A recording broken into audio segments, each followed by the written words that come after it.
కంచికచర్ల చరిత్రలో ఇది ఒక భారీ అగ్ని ప్రమాదం.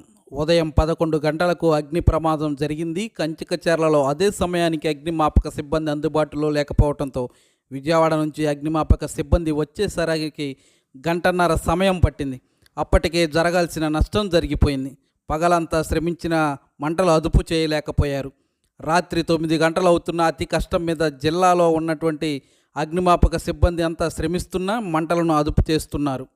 సబ్స్టేషన్ కరెంటు లైన్ అడితి పైనుంచి వెళ్తున్నందున కంచికచర్లకు ఒకవైపు కరెంటు సిబ్బంది కరెంటును ఆపారని ఫైర్ సిబ్బంది సూచించటం వల్లే మేము కరెంటును ఆపామని చెబుతున్న కరెంటు సిబ్బంది.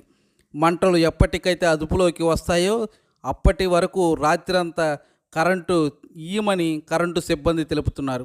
ఇప్పటికి వరకు అడితి యజమానికి ₹1 కోటి పైగా నష్టపరిహారం జరిగి ఉండవచ్చని అంచనా వేస్తున్నారు.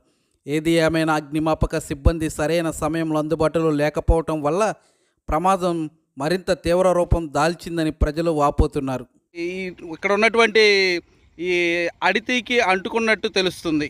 అయితే ఇప్పుడు ఫైర్ సిబ్బంది ఎంతగానో ఇక్కడ ఉన్నటువంటి మంటలను అదుపు చేసే ప్రయత్నం చేస్తున్నారు. కానీ పెద్ద ఎత్తున ఇక్కడ దొంగలు ఉండటం వల్ల పూర్తిగా తగలబడుతున్న నేపథ్యం కనిపిస్తుంది. అయితే ఈ నైటు కరెంటు వస్తా రాదా అన్నదే ఒక ప్రశ్నార్థకంగా ఉంది.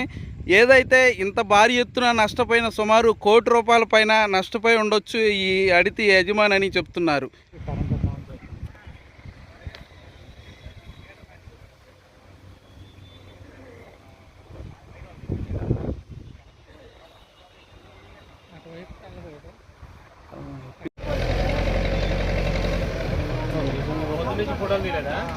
ఇది మూడో వార్త.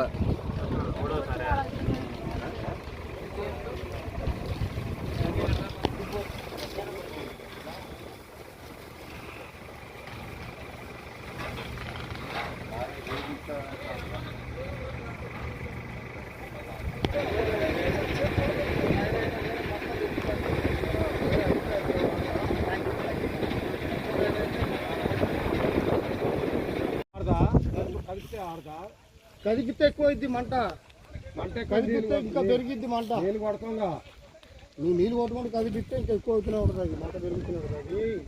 ఆయిల్ ఉంటుంది తీస్తారు. ఏం తీసేది ఫస్ట్ ఆ నుంచి ఇదంతా ఏదో ఆ వెనకాల మొత్తం కాలింది. అది కాలినందుకు గాలికి మొత్తం అంటుకపోయింది. అది గాలి వల్ల అంత ఎండాకాలం ఫుల్ వేడి మధ్యాహ్నం అసలు కొప్ప అంటుకున్నది. ఇప్పుడు ఆడదు కదా, ఒక్క ట్యాంక్ తీసి కొడితే మొత్తం ఆరదు. వాళ్ళు పచ్చిగా ఉన్నాయి, ఆడ కాలుతూనే ఉన్నాయి. ఫస్ట్ అది ఆరితే సెట్ అవుతుంది. ఇప్పుడు రగులుకున్నది. అవును, అది